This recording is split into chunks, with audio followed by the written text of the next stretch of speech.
Block element में part 2 में सीखेंगे एटॉमिक प्रॉपर्टी में देखेंगे एटॉमिक एंड आयनिक रेडियाई।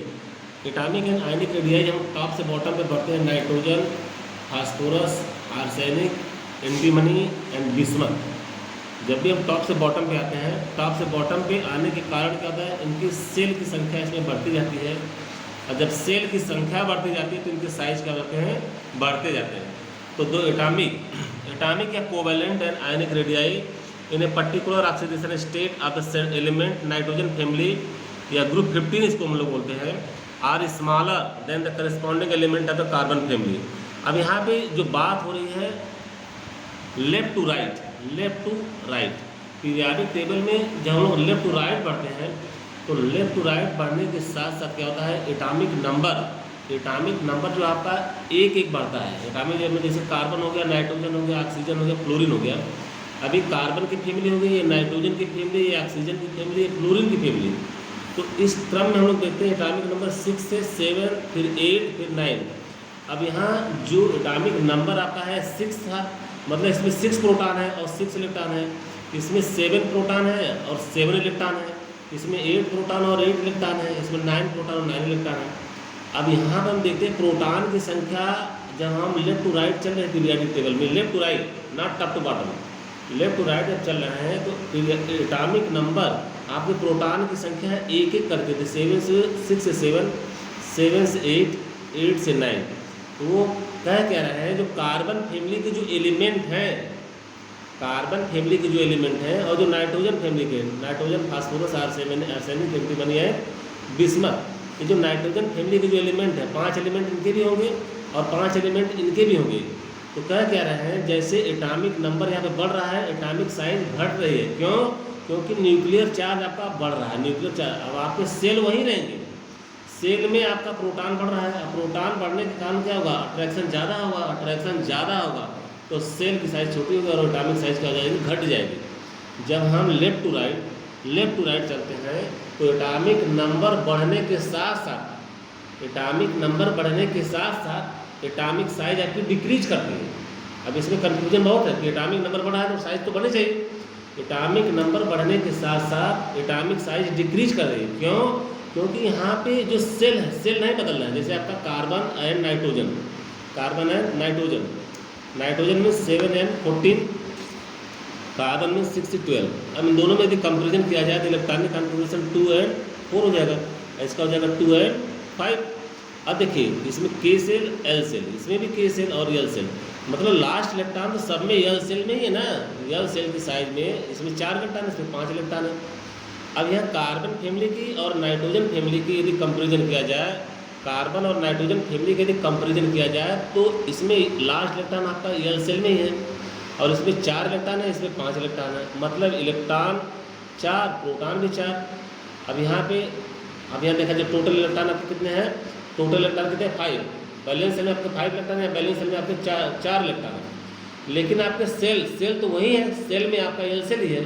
तो न्यूक्लियर चार्ज यहाँ पे बढ़ रहा है और न्यूक्लियर चार्ज यदि बढ़ेगा तो इलेक्ट्रॉन का अट्रैक्शन न्यूक्लियस की तरफ ज़्यादा होगा और न्यूक्लियस की तरफ ज़्यादा होने के कारण इनकी साइज जो है छोटी हो जाएगी।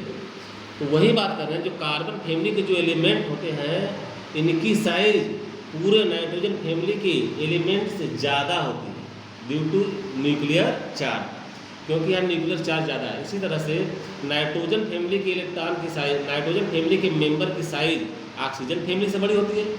इसी तरह ऑक्सीजन फैमिली के मेंबर की लंबाई या जो आपका एटॉमिक रेडियाई ये फ्लोरीन फैमिली से, हैलोजन फैमिली से बड़ी होती है। इस चीज़ को ध्यान रखिएगा। कब? जब हम पीरियाडिक टेबल में लेफ्ट टू राइट बढ़ रहे हैं तब।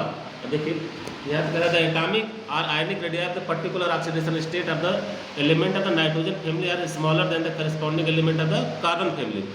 अब यही आपको मैंने बताया, जब लेफ्ट टू राइट जाते हैं तो न्यूक्लियर चार्ज आपका बढ़ता जाता है।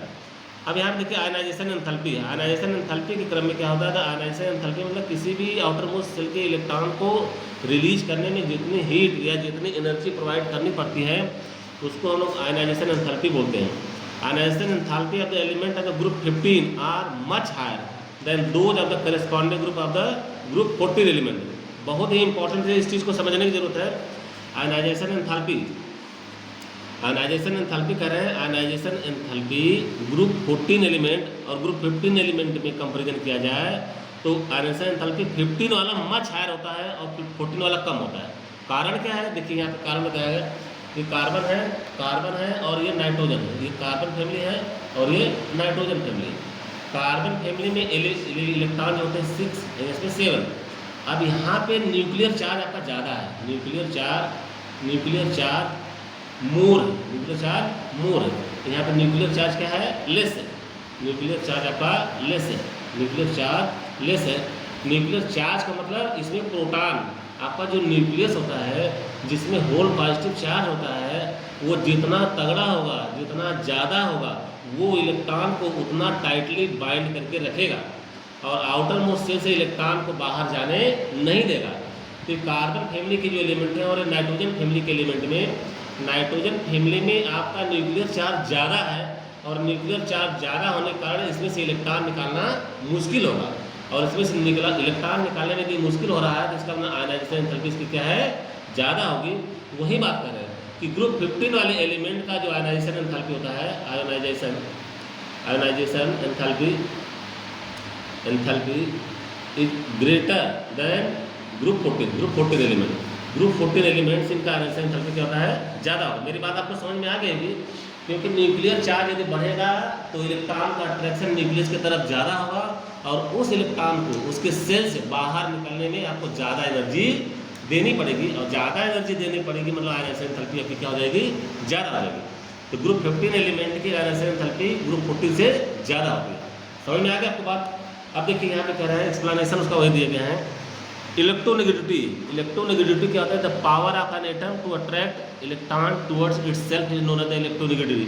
किसी भी एटम का हुआ पावर जो कि इलेक्ट्रॉन को अपनी तरफ अट्रैक्ट करने की क्षमता रखता है, जितना तगड़ा उसकी क्षमता होगी, जितने जल्दी से इलेक्ट्रॉन को कैप्चर करने की एबिलिटी होगी, वह एटम उतना ही ज़्यादा इलेक्ट्रोनेगेटिव होगा। तो इसको हम लोग बोल सकते हैं the power of an atom to attract electron towards itself is known as the electronegativity. Electronegativity group 15 element are more electronegative than group 14 element. Group 15 के एलिमेंट जो होते हैं वो ज़्यादा इलेक्ट्रोनेगेटिव होते हैं ग्रुप 14 से। अब जैसे हम लोग देखते हैं कार्बन, नाइट्रोजन, ऑक्सीजन, क्लोरीन, जब हम लोग बढ़ रहे हैं तो देखते हैं सबसे ज़्यादा इलेक्ट्रोनेगेटिव किसकी है, सबसे ज़्यादा इलेक्ट्रोनेगेटिव क्लोरीन की है, देन ऑक्सीजन की, देन नाइट्रोजन की, देन कार्बन। इलेक्ट्रोनेगेटिव सबसे ज़्यादा chlorine, then oxygen, then nitrogen and then carbon. Physical property metallic character, the element of the group 15 are less metallic than the corresponding element of the group 14. However, on moving down the group, the metallic character increases. अब यहाँ देखिए, यहाँ पे आपको जो 5 element है, nitrogen, phosphorus, arsenic, antimony and bismuth. ये nitrogen और फास्फोरस आपके नॉन मेटल है, आर्सेनिक और एंटीमनी आपके मेटलॉयड है और बिस्मथ आपका मेटल है। ध्यान दीजिएगा, मेटल, नॉन मेटल और मेटलॉयड एक ही परिवार में तीनों लोग देखने को मिल रहे हैं।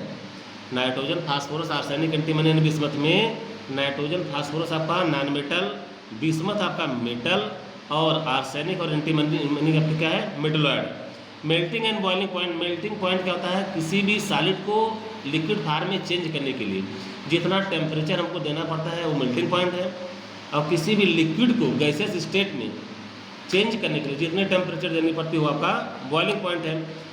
अब यहाँ पे मेल्टिंग एंड बॉइलिंग पॉइंट बहुत ही इंपॉर्टेंट टर्म है, इनर्ट फेयर इफेक्ट।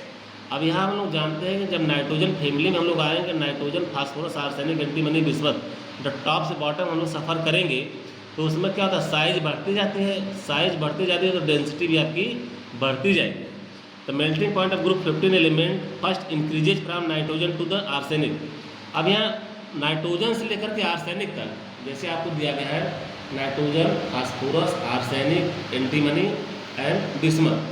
तो मेल्टिंग पॉइंट कह रहे हैं the melting point of the group 15 element first increases from nitrogen to arsenic. Nitrogen से आर्सेनिक तक तो इंक्रीज करता है, नाइट्रोजन से लेकर के आर्सेनिक तक तो इंक्रीज करता है, उसके बाद डिक्रीज करता है। इस चीज़ को ध्यान रखिए, कई बार आपसे पेपर में पूछा गया, उसके बाद डिक्रीज करता है।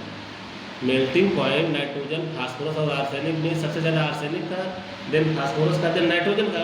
लेकिन ये दोनों लोग इस रूल को नहीं मानना है, एंटीमनी और बिस्मथ, ठीक ना, antimony and bismuth decreases the boiling point how ever increases regularly, और इनका जो ये मेल्टिंग पॉइंट का आर्डर है, मेल्टिंग पॉइंट का आर्डर है। अब बॉइलिंग पॉइंट क्या होता है? बॉइलिंग पॉइंट मतलब किसी भी लिक्विड को गैसियस स्टेट में चेंज करने के लिए जो टेम्परेचर देना पड़े।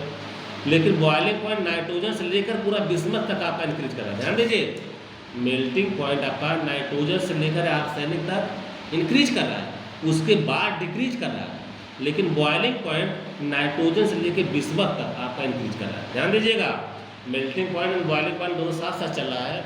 Melting point nitrogen phosphorus arsenic ये इंक्रीजिंग आर्डर है, उसके बाद इस Sb एंड बिस्मथ ये आपका डिक्रीजिंग आर्डर है।